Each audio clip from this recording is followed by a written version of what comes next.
Bagaimana? Berhasil? Alhamdulillah, Kiai. Coba lihat.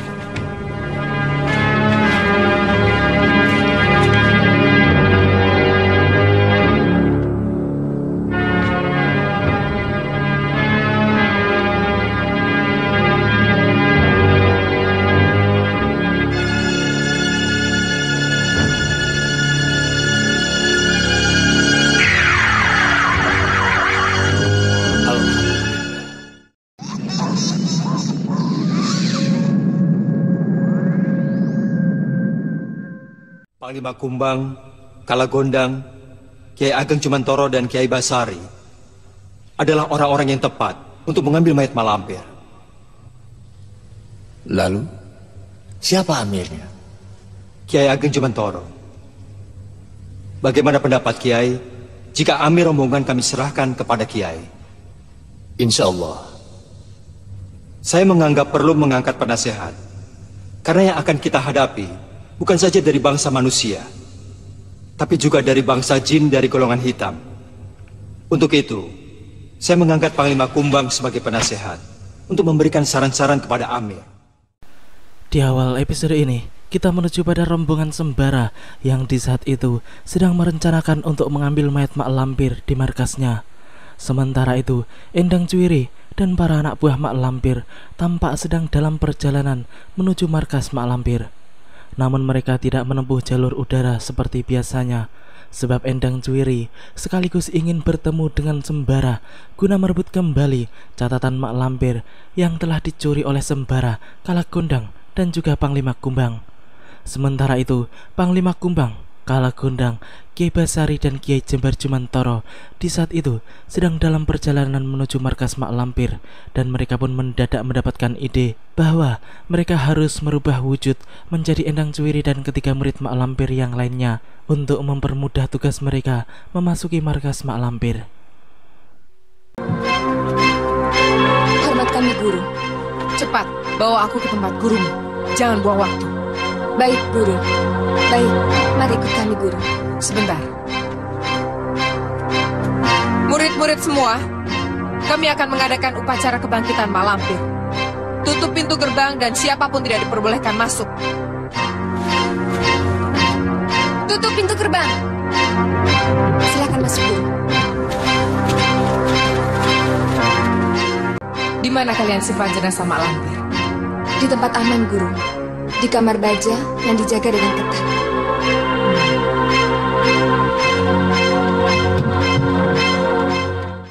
Rombongan Kalagondang ternyata masih lebih cepat dibanding rombongan Endang Cuwiri yang asli.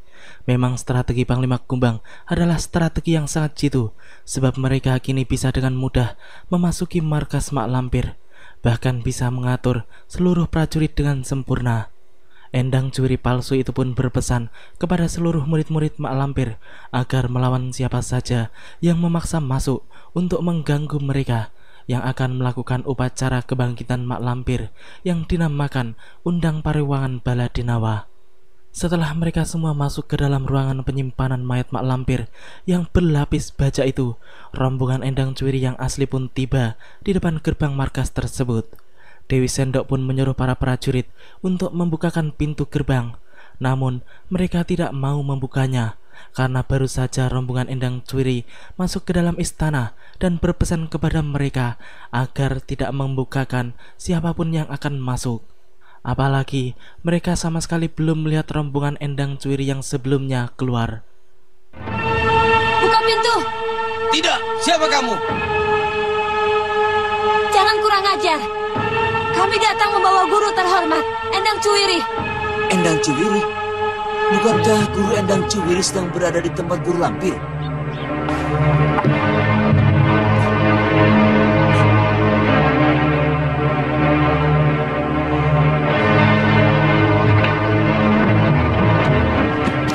Benar, Endang Cuwiri, Dewi Sendok, Dewi Bajul, dan Keting Hijau ada di luar.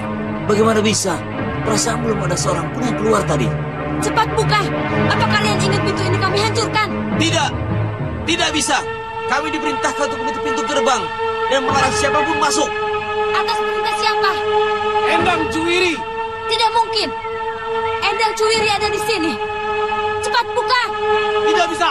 Cepat pergi sebelum kami perintahkan untuk menangkap kalian. Raja. Ya, memang para prajurit itu hanya melaksanakan perintah dari Endang Cwiri palsu yang sebelumnya telah masuk ke dalam istana tersebut. Kini terpaksa Endang Cwiri yang asli itu pun harus menghancurkan gerbang dengan paksa. Pertarungan pun tidak dapat terelakkan lagi. Ya, pertarungan konyol antar guru dan murid, dan jelas para prajurit itu hancur berantakan di tangan guru-guru mereka sendiri. Apalagi kemudian Grandong juga muncul untuk membantu Dewi Sendok yang sedang mengamuk. Kini mereka pun baru sadar kalau mereka telah didahului oleh orang-orang golongan putih guna masuk ke dalam markas Mak Lampir. Mereka pun kemudian segera masuk ke dalam istana sebelum para penyusup itu kabur membawa guru mereka dari tempat tersebut. Setelah berada di dalam ruangan penyimpanan Mak Lampir, mereka pun tidak menemukan siapa-siapa di sana kecuali mayat Mak Lampir sendiri. Melihat semua itu, mereka pun menjadi bingung dan merasa aneh, sebab jasad guru mereka itu masih utuh berada di tempatnya. Lantas apa tujuan orang-orang golongan putih masuk ke dalam tempat tersebut? Apakah hanya untuk menculik Dewi Lanjar saja, atau memang ada tujuan lain yang tidak mereka ketahui? Sebab hanya Dewi Lanjar yang menghilang dari tempat itu. Di tengah kebingungan mereka, tiba-tiba saja Grandong pun segera bertindak. Ada apa, Grandong?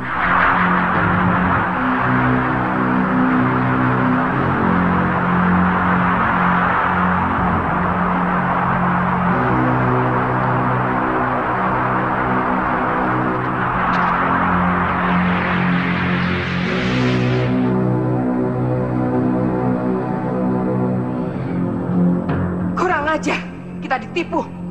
Cepat dikejar, Guru, sebelum mereka jauh.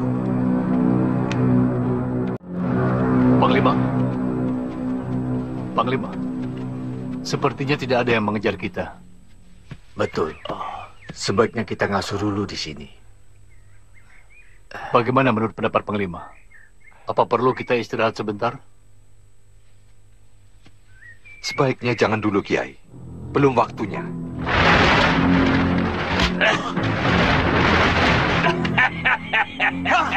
Sangka Birawa. Mendadak saja jasad Mak Lampir yang sedang dibawa oleh Kalagondang pun lenyap setelah disambar oleh seseorang yang bernama Sarga Birawa. Sepertinya orang itu adalah musuh bebuyutan Kalagondang. Kini mereka pun saling kejar di alam jin, disusul dengan para kiai yang juga ikut mengejar Sarga Birawa. Kalagondang benar-benar tidak ingin membiarkan lawannya itu lolos begitu saja. Kini mereka berdua pun saling mengadu ilmu dan ketangkasan. Sarga Birawa tampaknya bukanlah manusia sembarangan, ilmunya sangat hebat, hingga Kalagondang sendiri tidak bisa mengalahkannya begitu saja. Kiai Basar yang mencoba untuk membantunya pun tidak bisa berbuat banyak.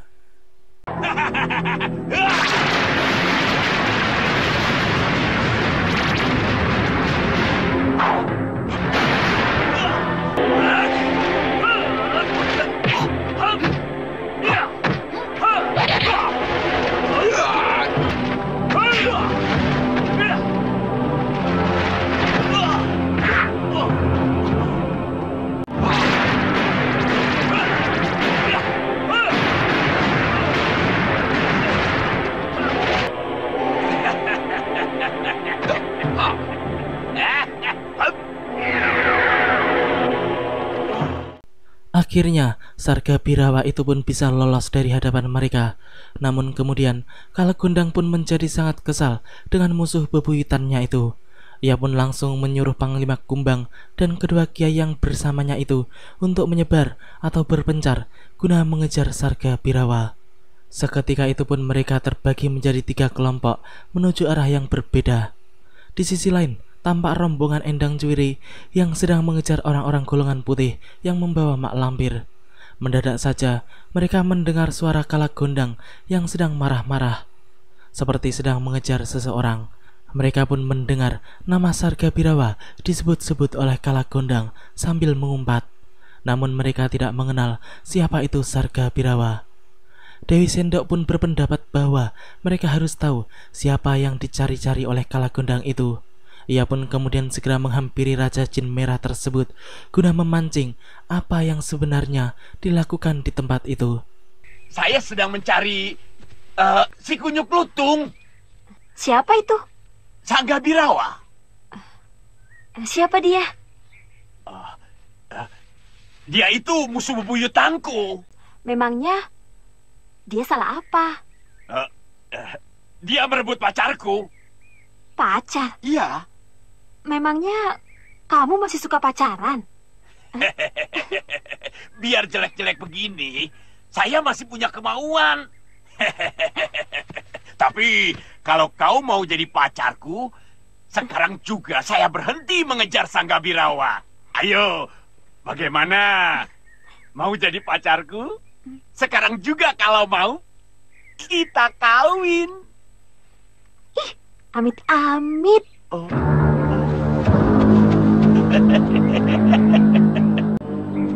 Bagaimana? Berhasil?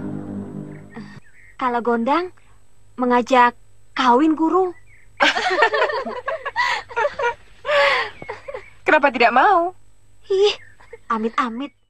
Dewi Sendok justru ditertawakan oleh kawan-kawannya setelah melaporkan hasil penyelidikannya. Ia pun kemudian menceritakan bahwa Sarga Birawa telah merebut pacar Kalagondang. Endang Cwiri pun kemudian menyimpulkan bahwa kemungkinan besar yang dimaksud pacar oleh Kalagondang itu adalah jasad Mak Lampir. Mereka pun kemudian mengejar Kalagondang menuju arah kepergiannya. Sementara itu, Kalagondang sendiri di saat itu masih mengejar Sarga Birawa dan berhasil menemukannya lagi di atas angin. Mereka berdua kembali mengadu ilmu kesaktian. Kali ini, Kalagondang sudah tidak mau main-main lagi. Ia pun mencoba untuk mengalahkan lawannya itu secepat mungkin, walaupun kelihatannya memang sangatlah sulit melihat kesaktian yang dimiliki oleh Sarga Birawa yang begitu hebat.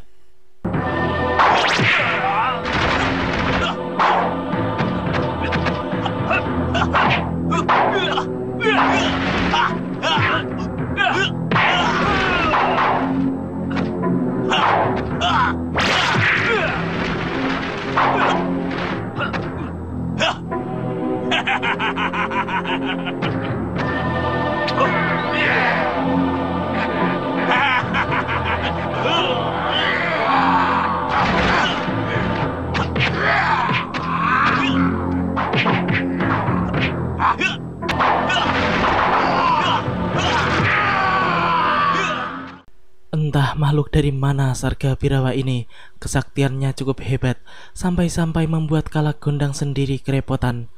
Kini ia mengeluarkan dua monyet jelek yang membuat Kalagondang menjadi sibuk menghadapinya, sedangkan ia sendiri kini telah menghilang entah kemana.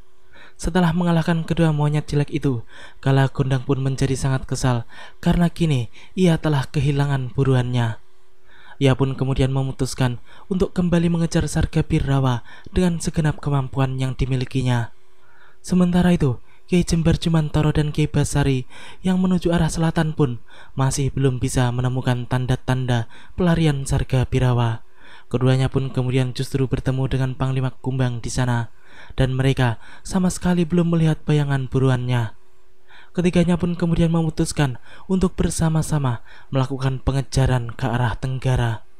Di tempat lain, tampak Sarga Birawa yang telah berhasil membawa mayat Mak Lampir dengan selamat.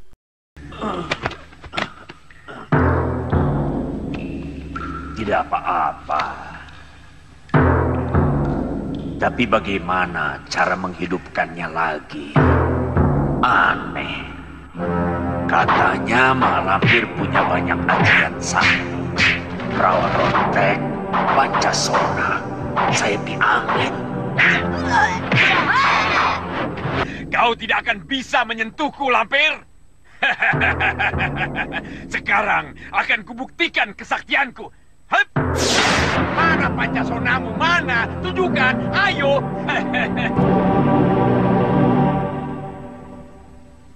Tapi kenapa tidak hidup lagi? Maaf mengganggu pangeran. Sarga Birawa yang tengah kebingungan melihat mayat Mak Lampir pun mendadak kedatangan tamu tak diundang yang merupakan siluman ular bernama Ulin. Ia mengaku murid Mak Lampir dan merupakan anak buah dari Dewi Sendok. Ia mengatakan bahwa majikannya menyuruhnya untuk mencari jasad Mak Lampir untuk bisa dihidupkan kembali. Ia pun juga menjelaskan bahwa hanya Endang Cwirilah yang bisa menghidupkan kembali mayat Mak Lampir itu. Mendengar penjelasan orang tersebut, Sarga Birawa pun kemudian meminta untuk dipertemukan dengan Endang Cwiri secepatnya di Keraton Aryapura. Orang itu pun kemudian segera menghilang untuk menemui gurunya. Sementara itu, rombongan Panglima Kumbang pun ketika itu masih berjalan mencari Sarga Birawa, dan mereka mengetahui kalau sejak kemarin mereka sebenarnya telah diikuti oleh murid-murid Mak Lampir. Namun mereka berpura-pura tidak mengetahuinya. Tak lama kemudian, Ulin pun muncul untuk memberitahukan tentang penemuannya. Mayat Mak Lampir sekarang ada di tangan Pangeran Sanggabirawa. Kanjeng Ratu Endang Cwiri ditunggu Pangeran Sanggabirawa di istananya untuk penyelenggaraan upacara. Kau tanya di mana istananya? Aryapura, Kerajaan Siluman Merah. Jangan buang waktu, Guru. Sekarang juga kita berangkat.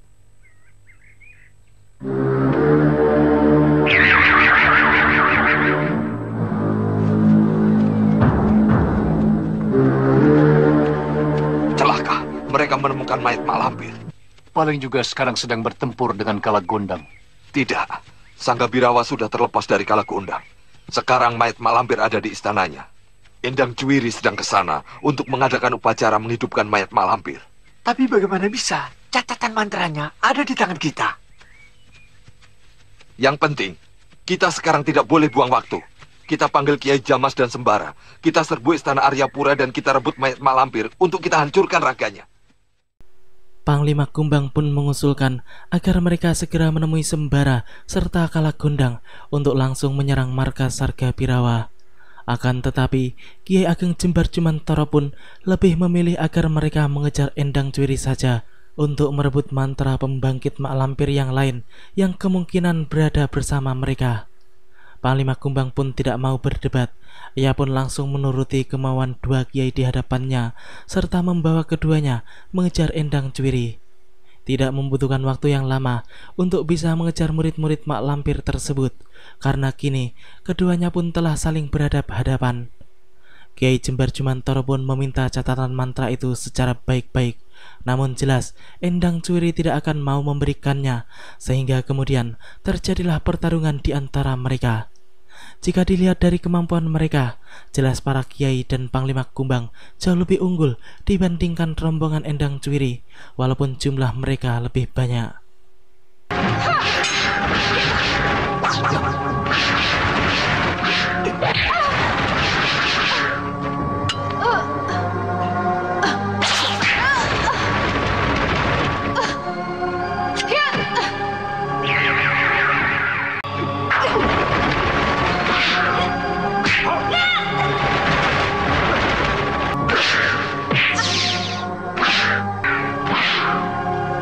Kamu diam saja, Kenting Hijau.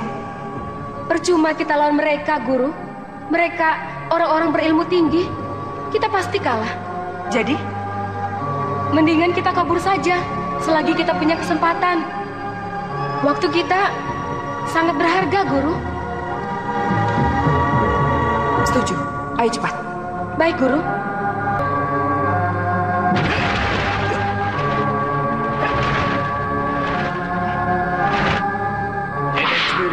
Serahkan catatan mantra itu.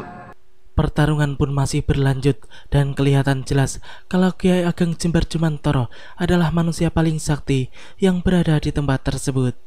Kini sang Kiai pun telah berhadap-hadapan dengan Endang Cwiri, namun hal itu bukanlah hal sulit baginya. Sedangkan Panglima Kumbang yang masih bertarung sengit melawan Ulin pun tampaknya masih belum bisa menaklukkan lawannya itu. Melihat keadaan yang semakin kacau, Dewi Hijau pun kemudian segera menghubungi Sanggabirawa dan menjelaskan tentang kesulitan yang sedang mereka hadapi. Mendengar aduan dari Dewi Hijau, Sanggabirawa pun mengatakan bahwa ia akan segera datang. Tak lama kemudian, musuh bebuyutan Kalagondang itu pun datang dan langsung memanggil para anak buahnya. Lalu ia pun menyuruh murid-murid Mak Lampir untuk segera pergi dengan selamat dari tempat itu. Sedangkan dirinya sendiri cepat-cepat bergerak untuk menyelamatkan Endang Cwiri.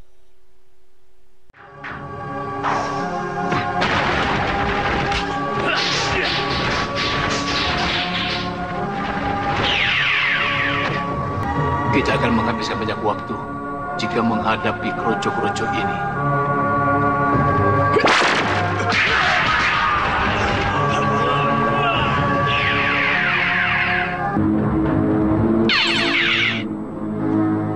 Assalamualaikum. Waalaikumsalam warahmatullahi. Bagaimana? Berhasil, Panglima Kumbang? Semula berhasil, Kiai. Tapi tiba-tiba direbut Sanggabirawa. Mayat Mak Lampir sekarang ada di Istana Aryapura. Endang Cuwiri ternyata memiliki catatan mantra yang lain. Dan sekarang sedang diadakan upacara undang Parewang, Baladenawa. Kini orang-orang sakti golongan putih itu pun telah bersatu kembali. Panglima Kumbang pun menjelaskan kalau mayat Mak Lampir saat ini sedang berada di Istana Aryapura milik Sanggabirawa. Kiai Ageng Jembar Jumantoro pun kemudian mengatakan bahwa mereka harus menyerbu ke Istana Aryapura secepatnya untuk bisa merebut kembali mayat Mak Lampir dan menghancurkannya menjadi debu. Mereka semua pun kemudian segera berangkat, dan setelah sampai, mereka pun langsung menyusup ke dalam istana tanpa harus melewati pintu gerbang yang dijaga ketat oleh prajurit Sanggabirawa.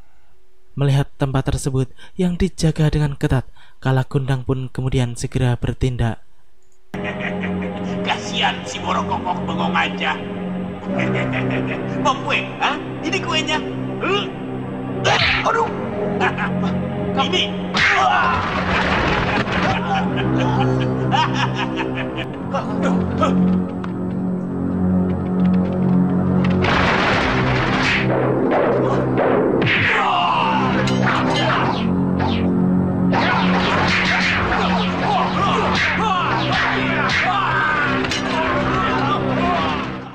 Ternyata tempat itu dijaga oleh banyak sekali prajurit, sehingga kini mereka harus menumpas puluhan prajurit tersebut terlebih dahulu. Hal itu cukup menyita waktu mereka, walaupun sangatlah mudah untuk mengalahkan 100 prajurit sekalipun. Setelah semuanya beres, mereka pun memasuki lorong yang di ujungnya kembali dijaga oleh puluhan prajurit. Namun kali ini, Kalagondang pun dengan cepat turun tangan, serta mengerahkan kepandaiannya yang paling hebat. Begitu juga dengan Panglima Kumbang yang dengan sigap membantunya sehingga mempercepat hancurnya para prajurit tersebut. Setelah membereskan semuanya, mereka pun kembali melanjutkan perjalanan hingga mentok dan menemui sebuah pintu yang sangat besar dan kuat. Menurut sembara, kemungkinan di dalam sanalah mayat Mak Lampir disimpan. Kalagondang yang mencoba untuk membuka pintu itu dengan mantra-mantranya pun ternyata tidak berhasil, bahkan menggesernya pun tidak bisa. Aneh, semua aji mantraku tidak ada yang mempan. Kalagondang? Iya, Kiai. Coba kau baca Ya Qawiyu Ya Sattar. Masih hafal? Masih, Kiai. Coba kau lakukan. Semuanya siap. Begitu pintu terbuka, cepat-cepat lompat ke dalam menangkis serangan. Ya Qawiyu.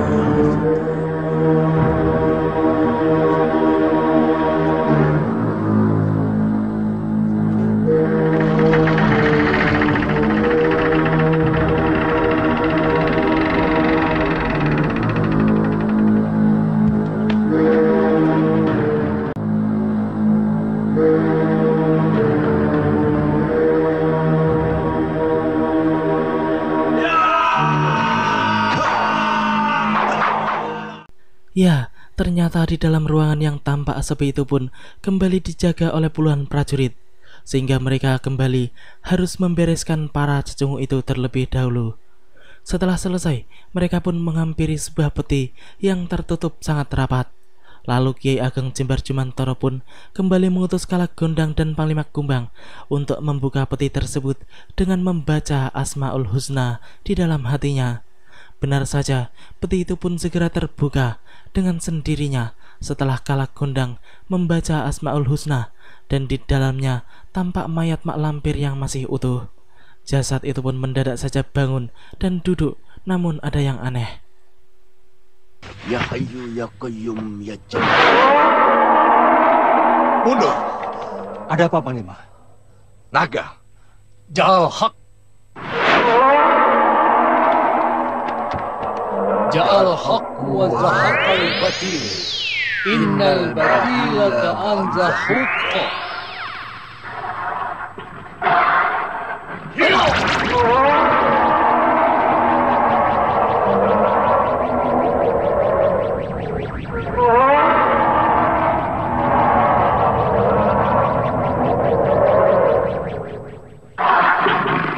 Kita tundukkan dengan hizib nar. Bila. Betul, kita mulai. Bismillah. Hiyo! Hiyo!